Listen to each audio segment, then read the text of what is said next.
الحمد لله حمدا دائما بدوامك، حمدا خالدا بخلودك، حمدا لا منتهى له، حمدا مع طرفة كل عين، حمدا عدد خلقي ورضا نفسي وزنة عرشي ومداد كلماتي، ثم الصلاة والسلام على سيدنا محمد وعلى آل محمد وعلى أزواج محمد وعلى أصحاب محمد عدد خلقي ورضا نفسي وزنة عرشي ومداد كلماتي، ونشهد أن لا إله إلا الله وحده لا شريك له، ونشهد أن سيدنا ومولانا محمدا عبده ورسوله،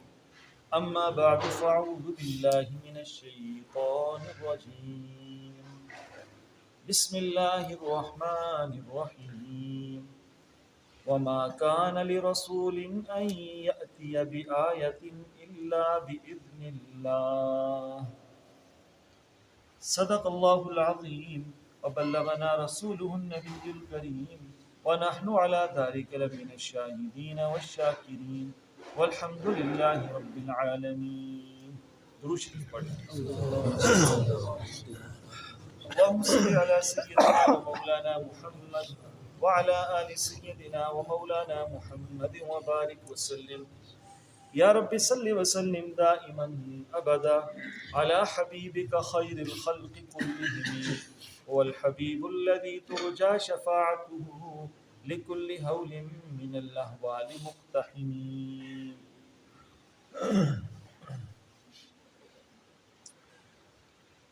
میں سب سے پہلے تو اس سلسلے کے شروع کرنے پر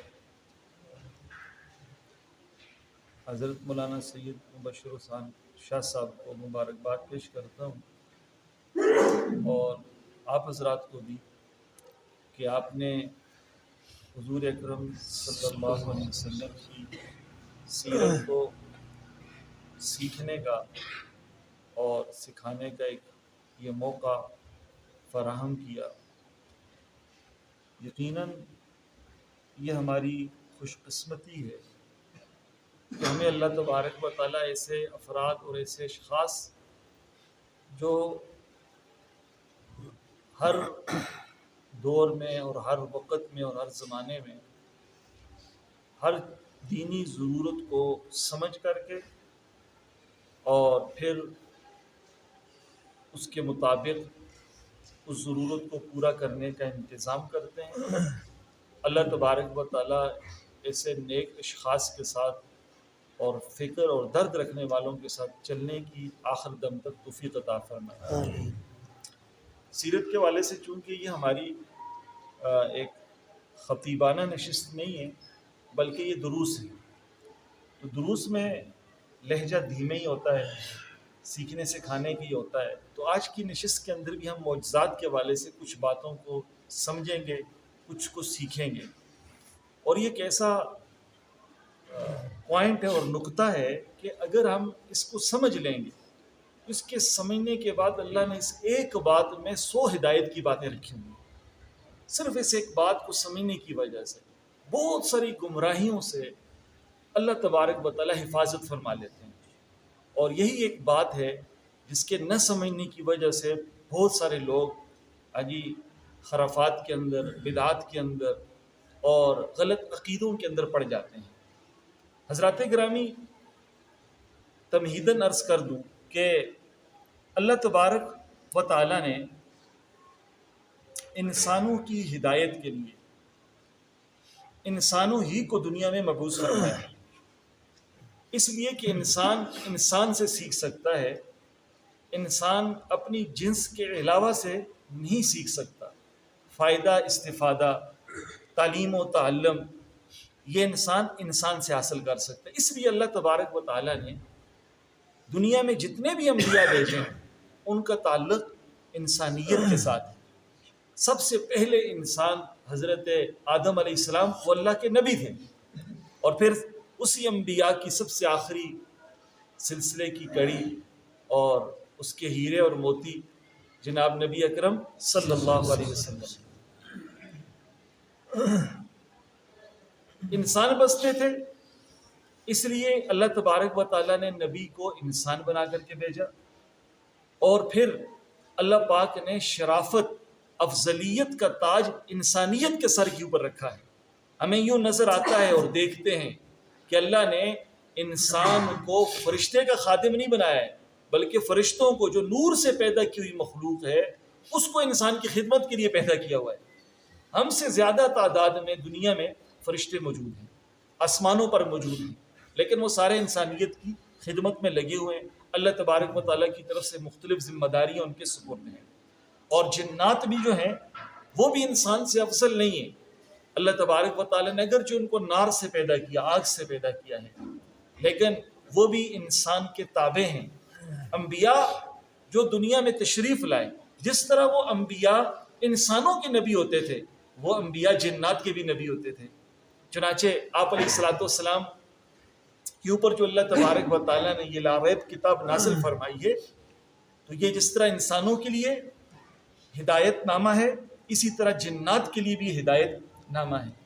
اور سورہ جن اس کے اندر مذکور جنوں کے دعوت دینے کا تذکرہ قرآن مجید احادیث مبارکہ کے اندر موجود ہے۔ تو حضرات گرامی، اللہ تبارک و تعالیٰ نے پھر انسان کی ہدایت کے لیے انسان ہی کو بھیجا۔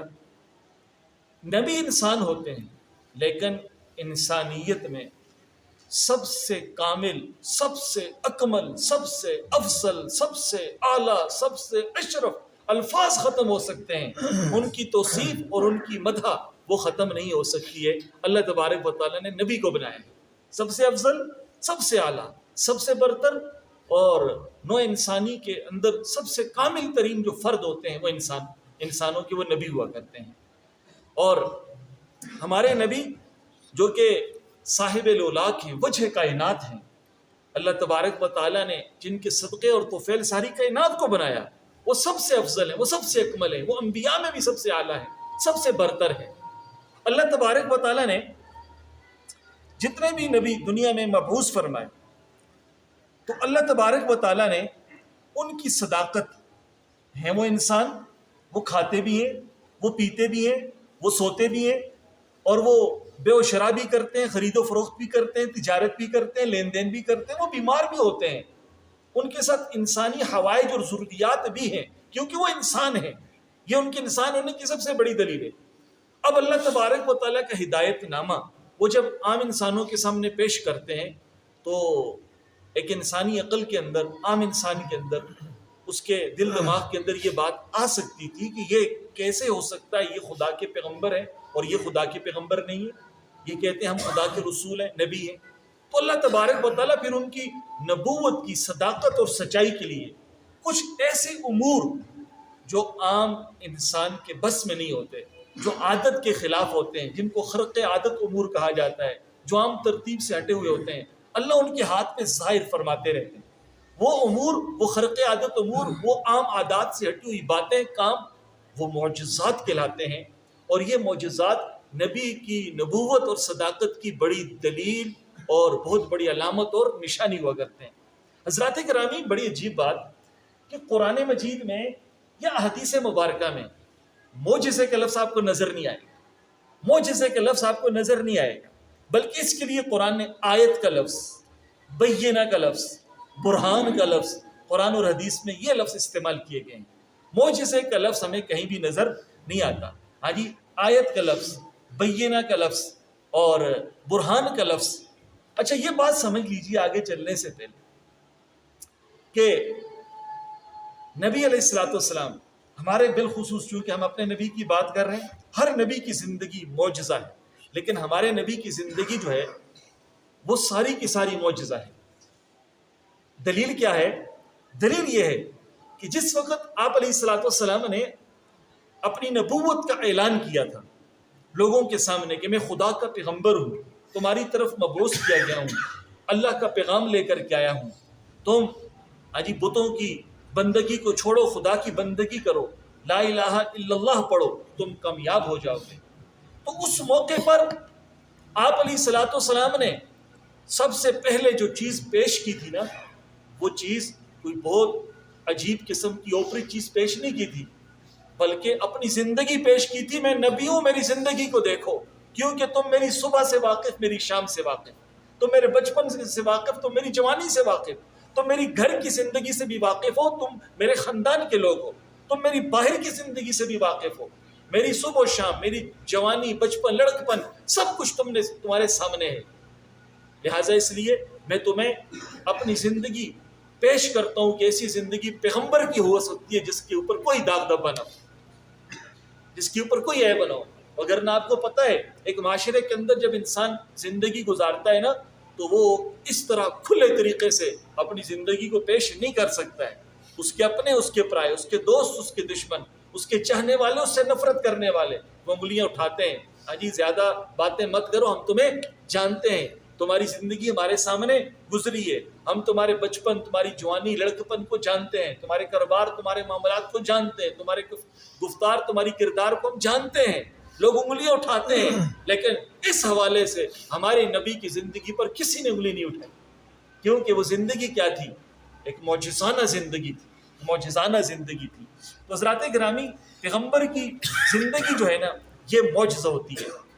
اچھا، معجزے کے حوالے سے ہمارے سارے حضرات کے اس بات پر اتفاق ہے کہ جو معجزہ ہوتا ہے یہ اللہ تبارک و تعالیٰ کا فعل ہوتا ہے، اللہ کا کام ہوتا ہے، ہاتھ پیغمبر کا ہوتا ہے.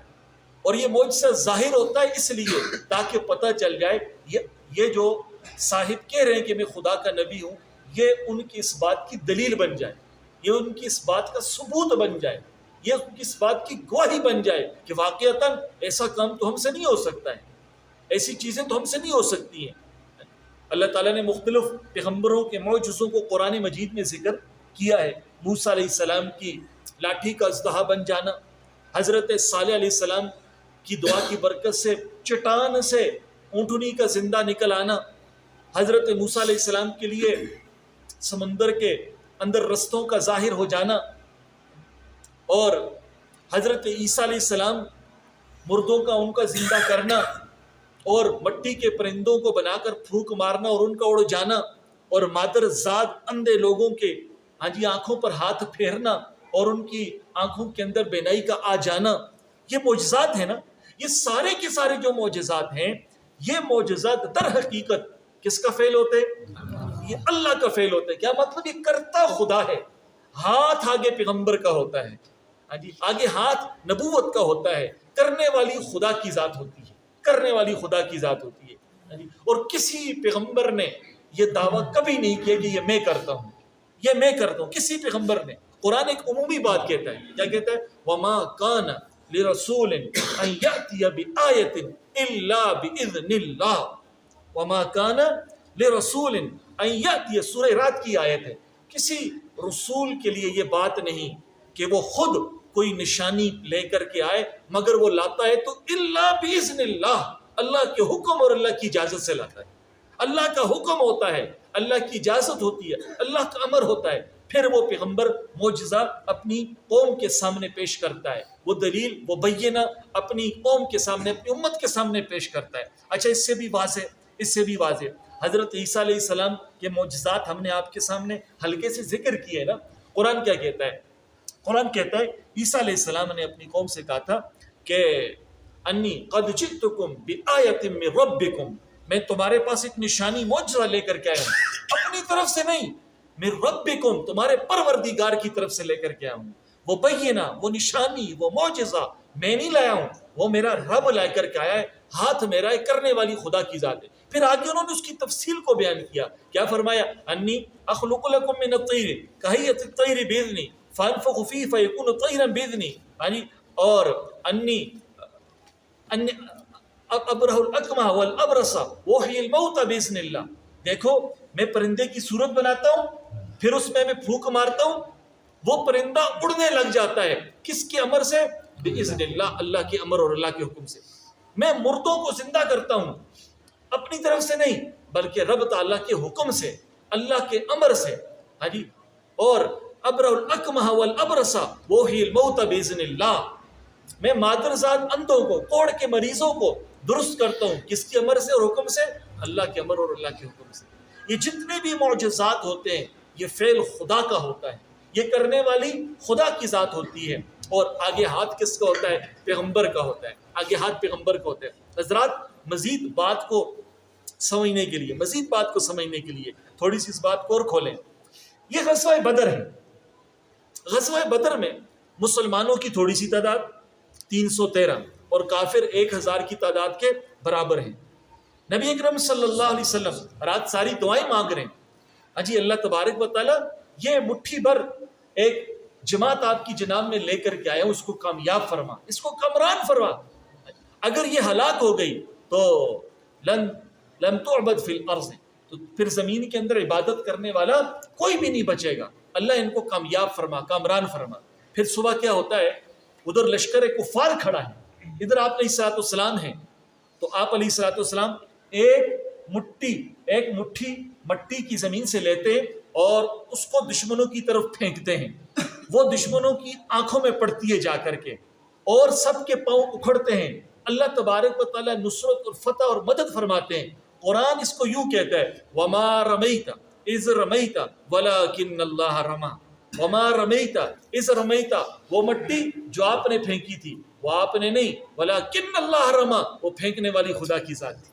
ہاتھ آپ کا تھا، یوں پھینکا بھی آپ نے تھا، لیکن ان ذرات کو کافروں کی آنکھوں میں کس نے پہنچایا؟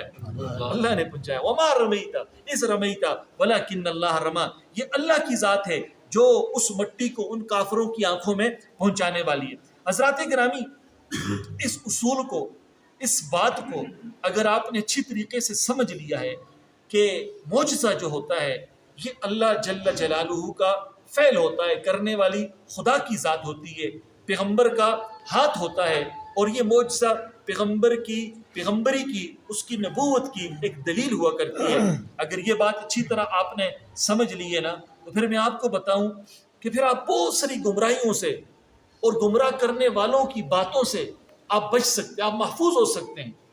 حلوہ خور یا عباد البطن، وہ لوگ جو پیٹ کے پجاری ہیں، وہ لوگ جن کا مطمع نظر ہی کیا ہے کہ مال بٹورنا، لوگوں کی جیب پر جن کی نظر، ہاں جی، جو اپنے آنے سے پہلے اپنی قیمت خود لگاتے ہیں اور بتاتے ہیں، آپ ان کی باتوں سے محفوظ رہ سکتے ہیں۔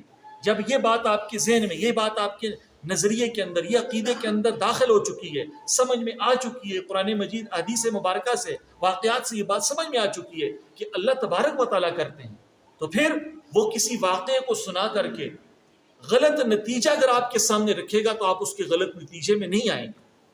ہاں جی، آپ اس کے غلط نتیجے میں نہیں آئیں گے اگر یہ بات آپ کے ذہن کے اندر، نظریے کے اندر نہیں ہوگی، آپ کی سمجھ میں نہیں ہوگی، تو پھر وہ اس طرح کا واقعہ بیان کر کے وہ کہے گا، کیا کہے گا؟ دیکھو نا، نبی علیہ الصلوۃ والسلام عالم الغیب ذات ہیں۔ کیوں؟ اس لیے کہ بدر کے موقع پر میرے نبی علیہ الصلوۃ والسلام نے، ہاں جی، یوں بدر کا واقعہ بعد میں پیش آیا، اس واقعے کے پیش آنے سے پہلے آپ صحابہ کو لے کر کے جاتے ہیں، یوں دائرہ مارتے ہیں، یہاں پر فلاں کافر مرے گا، پھر دائرہ مارتے ہیں، یہاں پر فلاں کافر مرے گا، پھر ادھر نشان لگاتے ہیں، یہاں پر فلاں کافر مرے گا، یہاں پر نشان لگاتے ہیں، یہاں پر فلاں کافر مرے گا۔ راوی کہتا ہے کہ ہم نے دیکھا کہ جس طرح آپ علیہ الصلوۃ والسلام نے بیان کیا، جو جگہ بیان کی تھی، انہی جگہوں پر وہی کافر مرے۔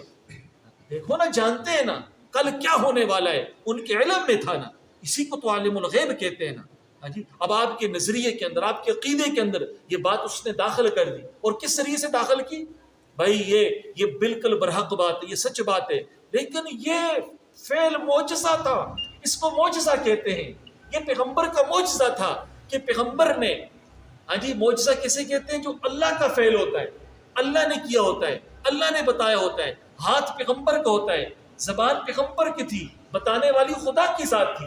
اگر یہ نظریہ، یہ سوچ، یہ بات آپ کے دل دماغ کے اندر ہے، یہ معجزہ ہے، تو اس معجزے سے جب وہ غلط نتیجہ آپ کے سامنے بیان کرے گا، آپ فوراً اس کا گریبان پکڑیں گے۔ میاں، آپ معجزے سے غلط نتیجہ اخذ نہیں کر سکتے ہیں،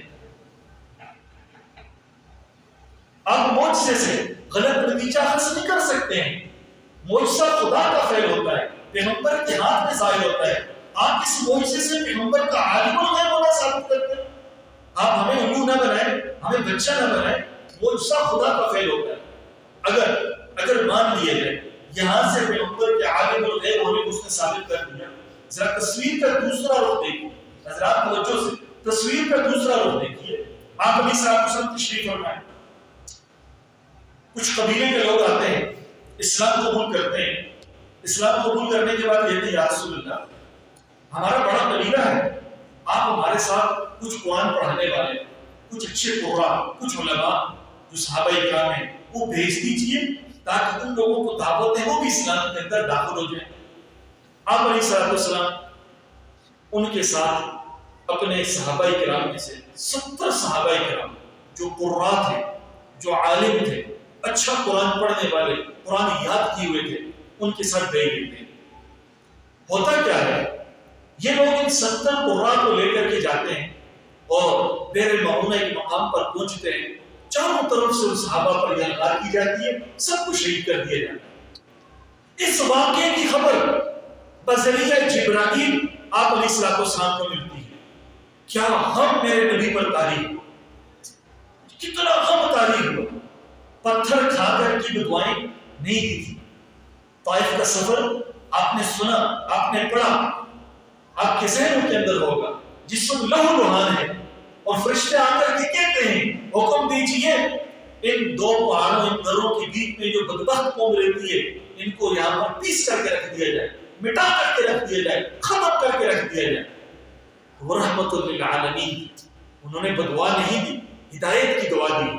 لیکن یہ قرآن پڑھنے والے تھے، یہ حافظ قرآن تھے، 70 صحابہ تھے جن پر محنت ہوئی تھی اور حضور کی آنکھوں کے سامنے رہنے والے تھے. اصحاب صفہ، وہ جو پہلا مدرسہ تھا اس کے طلباء تھے. حضور کے دل میں جو درد تھا ان کے لیے وہ یہاں سے ظاہر ہوتا ہے. کیسے؟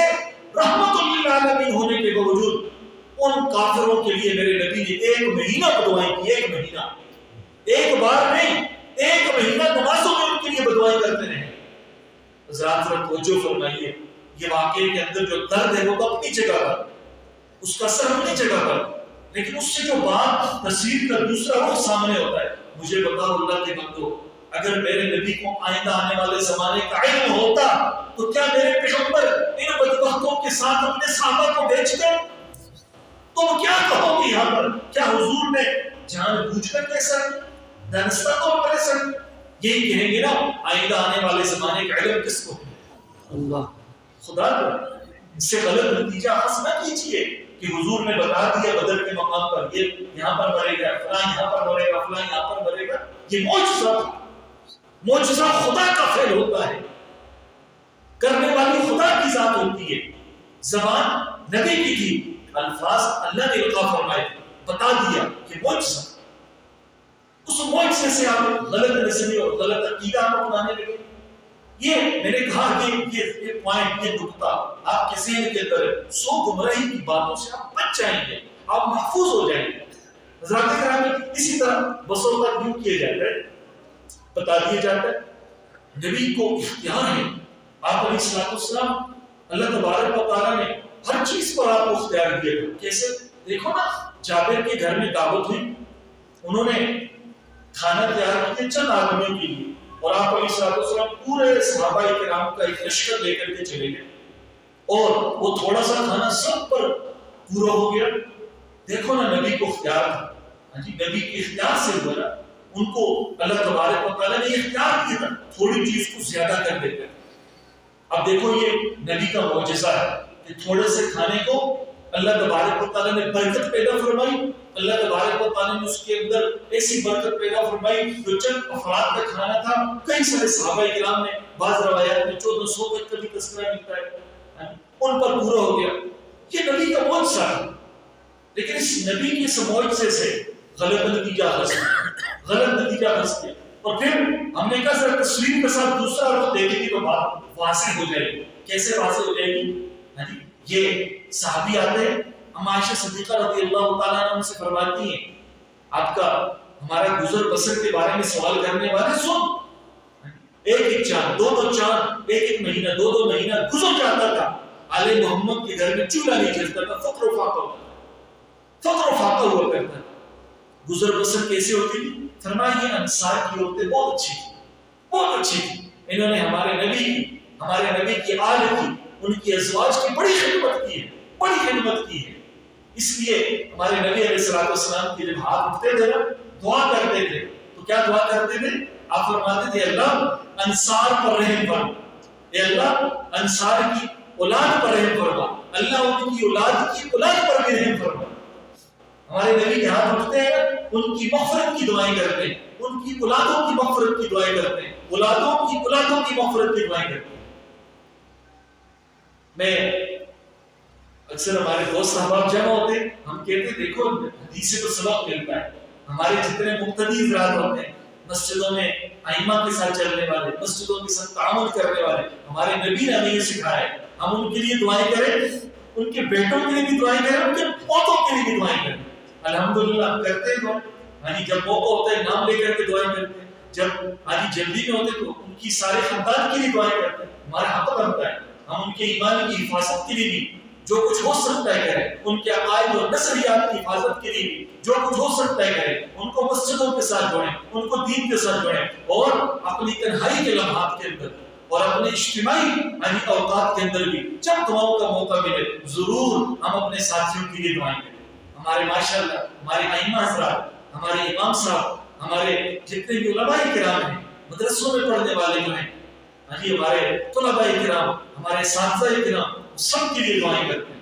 اور اللہ تبارک و تعالیٰ نے اس ملک کے نظام کو جو چلا رہے ہیں، جو صورتحال ہے وہ تو ہمارے سامنے ہے، لیکن یہ انہی لوگوں کی دعاؤں کے صدقے اللہ تبارک و تعالیٰ چلا رہے ہیں، انہی لوگوں کی دعاؤں کے صدقے۔ تو فرمایا ایک چاند، دو چاند گزر جاتا تھا، ہمارے گھر میں کھانے پینے کے لیے کچھ بھی نہیں ہوتا تھا، کچھ بھی نہیں ہوتا تھا۔ پھر فرمایا کہ روایت میں کبھی 2 راتیں ایسی نہیں آئیں کہ ہم پیٹ بھر کر کے کھانا کھایا اور سوئے، کبھی 2 راتیں ایسی نہیں، بھوکے اکثر سو جایا کرتے۔ اور وہ واقعات کے سامنے غزوہ خندق کے موقع پر صحابہ کرام بھوک سے نڈھال ہیں، آپ صلی اللہ علیہ وسلم کے پاس آتے اور اپنے پیٹوں سے کپڑا ہٹاتے، ایک پتھر باندھا ہوتا ہے، یا رسول اللہ اس حالت کو پہنچ چکے ہیں، دعا فرمائیں۔ آپ صلی اللہ علیہ وسلم صبر کی تلقین کرتے ہیں اور پھر ان کو اپنا عملی صبر بتاتے ہیں، اپنے مبارک بدن سے پیٹ سے کپڑا اٹھاتے ہیں، 2 پتھر باندھے ہوئے ہیں۔ حضرات گرامی کیا کہیں گے؟ کیا حضور علیہ السلام جان بوجھ کر کے اپنے صحابہ کو بھوکا رکھا ہوا تھا؟ اختیار تھا نا، لے کر کے آ جاتے سب کچھ۔ اس لیے سمجھیے آپ کے سامنے آئیں گے، آپ کے سامنے واقعات پیش کیے جائیں گے، آپ کے سامنے عجیب و غریب قسم کی باتیں سامنے آئیں گی، پھر اس سے نتیجہ نکالا جائے گا۔ دیکھو یہ ہمارے بزرگ، یہ اللہ کے نبی، ان کو اختیار تھا، یہ ہر جگہ پر موجود تھے، جو کچھ کر سکتے، کرنا چاہے کر سکتے تھے۔ حضرات گرامی یہ تصویر کا ایک رخ دکھایا ہے، تصویر کے دوسرے رخ کو دیکھیں گے، بات نکھر کر کے بالکل آپ کے سامنے آ جائے۔ آگے چلیے حضرات گرامی، یہ تو ہم نے تھوڑی سی بات آپ کے سامنے تمہیدی طور پر اس لیے کی ہے تاکہ آپ کسی واقعے کو سن کر کے یا کسی اور سے سن کر کے آپ اپنے نظریے، اپنے عقیدے، جو قرآن جو حدیث سے ملتا ہے، جو 1400 سال سے چلا رہے ہیں، اس سے پھس لیے گنا۔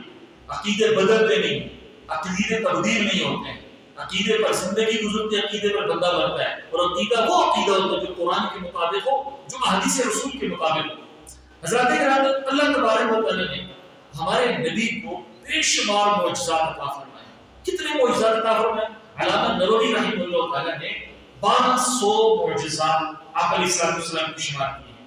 ابن حجر رحمہ اللہ تعالیٰ یہ بڑے نام ہیں، انہوں نے 3000 تک آپ علیہ السلام کے معجزات ذکر کیے ہیں۔ بعض حضرات نے 7000، بعض نے 10,000 تک معجزات آپ علیہ السلام کے ذکر کیے ہیں۔ اللہ اکبر کبیرہ۔ علماء نصارہ ہمارے نبی علیہ السلام سے پہلے حضرت عیسیٰ علیہ السلام آئے، اور عیسائی دنیا میں بڑی تعداد میں موجود بھی ہیں۔